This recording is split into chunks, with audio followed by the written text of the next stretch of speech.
আজকের আমি যে রান্নাটা করব সেই রান্নাটা খুব সহজ এবং খুব তাড়াতাড়ি হয়। শুধু কয়েকটা কিছু সবজি থাকলেই হবে। যেমন ফুলকপি ছিল, এই ফুলকপিটা দিয়ে আমি কয়েকটা বড় বড় টুকরো থেকে আবার খুব ছোট ছোট কয়েকটা টুকরো করে নেব। কয়েকটা সবজি দেবো, তবে বেশি দেবো না। এগুলো খুব ছোট্ট ছোট্ট করে কেটে নিচ্ছি। এবারে এখানে নিয়েছি বিন কড়াই এখন দেখছি খুব পোকা। খুব সাবধানের সঙ্গে কাটতে হবে, কারণ কোথায় পোকা আছে বোঝা যাবে না। খুব ছোট ছোট করে তাই কেটে নিচ্ছি, এবং ছোট করে কেটে নিচ্ছি কারণ আমার একটা ছোট করে কাটারও দরকার আছে, তাড়াতাড়িও হয়ে যাবে, ভাজার করাও দরকার। সব সবজিগুলো আমি ভেজে নেব, তাই সবজিগুলো একটু ছোট ছোট করেও কেটে নিচ্ছি। বিন কড়াইগুলো কাটা হয়ে গিয়েছে। এবারে একটা গাজর নিয়েছি, গাজরের যতটা প্রয়োজন ততটা আমি নেব। অর্ধেকটা নিয়ে নিয়েছি। এবার এটা ভালো করে ছিলে নেব।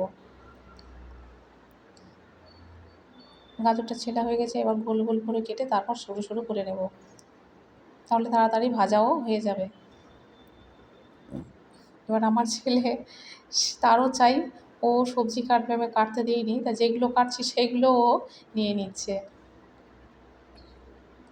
এবার নিয়েছি একটা ক্যাপসিকামের যতটুকু দরকার নিয়ে নিচ্ছি। ক্যাপসিকামটা এবার আমি ছোটো ছোটো করে কেটে নেব। ক্যাপসিকাম ভাজতে বেশি সময় যায় না, আর বেশিও ভাজলে ভালো লাগে না। সবজিটা একটু কাঁচা কাঁচা থাকলে আমার তো মনে হয় খুব ভালো লাগে। ক্যাপসিকামটাও কাটা হয়ে গিয়েছে। কড়াইতে ধনে দিয়েছি কিছুটা, একটু মৌরি দিয়েছি, আর দেব গোটা জিরে আর একটা শুকনো লঙ্কা।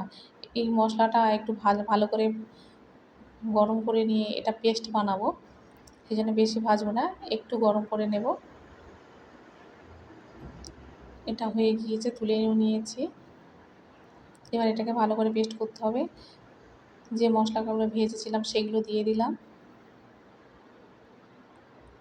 এবার এর মধ্যে দেব পেঁয়াজে একটা পেঁয়াজ টুকরো করে নিয়েছি, সেগুলো এর মধ্যে দিয়ে দিচ্ছি। আর দেব আদা, দুটো টুকরো করে নিয়েছি আদা। খুব একটা বেশি আমি ঝাল খাই না, তাই শুকনো লঙ্কাও আছে বলে দুটো কাঁচা লঙ্কা দিলাম। এবার জল দিয়ে আমি এইটা পেস্ট করে নেব। এবার তেল গরম হয়ে গিয়েছে। এবার ফুলকপি আর বিন কড়াই দুটো একসঙ্গে দিয়ে দেব, কারণ দুটো সবজি ভাজতে বেশ সময় লাগে, তাই দুটো সবজি একসঙ্গে দিয়ে দিয়েছি। দিয়ে এটা ভালো করে ভেজে নিচ্ছি। ফুলকপিও ভাজতে বেশ সময় লাগে। একটু ঢাকা দিয়ে ভাজলে তাড়াতাড়িও হয়ে যায়। এর মধ্যে একটু হলুদ দিয়ে দিলাম, আর বেশি বাকি নেই, এটা হয়ে গিয়েছে ভাজাটা প্রায়। এবার এটা তুলে নিচ্ছি। এর মধ্যে দিলাম শুকনো লঙ্কা, তেজপাতা। তেলটা একটু কম হয়ে গিয়েছিল। গোটা জিরে দিয়ে দিলাম। আমি একটু কম তেলেই রান্না করি, আবার কিছু কিছু ক্ষেত্রে কোনো তরকারি করতে গেলে একটু তেল লাগে।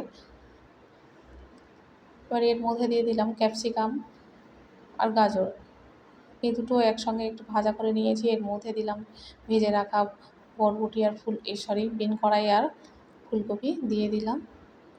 এর মধ্যে যে মশলাটা আমি করে রেখেছিলাম সেটা যতটা প্রয়োজন আমি দিয়ে দিচ্ছি। একটু নুন দিলাম, দিয়ে এটা ভালো করে কষিয়ে নেব। এই রান্নাটা খুব তাড়াতাড়ি হয়ে যায়, বেশি সময়ও লাগবে না। এবার এর মধ্যে সামান্য একটু হিং দিচ্ছি, কারণ আমি প্রায় তরকারিতে একটু হিং দিই, হিঙের গন্ধটা আমার খুব ভালো লাগে। এবার একটু হলুদ দিয়ে দিলাম।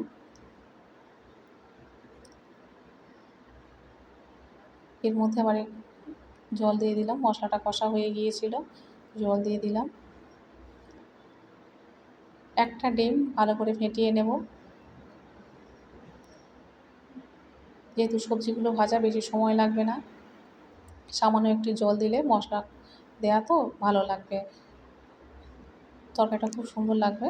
ওই জন্য আমি একটু জল দিয়ে দিয়েছিলাম। এবার তরকারিটা প্রায় হয়ে এসেছে। এর মধ্যে আমি ফেটিয়ে রাখা ডিমটা ঢেলে দিলাম। এবারে এটা ভালো করে নাড়াচাড়া করতে করতে তরকারিটা শুকনো হয়ে যাবে, বেশ মাখো মাখো হয়ে যাবে। আর একটু শুকনো হয়ে গেলে এর মধ্যে আমি একটু গরম মশলা দিয়ে দেবো।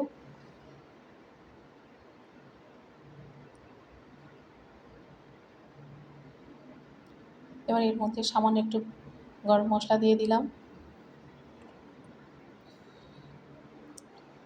তরকারিটা একদম রেডি হয়ে গিয়েছে। এই তরকারিটা রুটি দিয়ে খেতে খুব ভালো লাগে।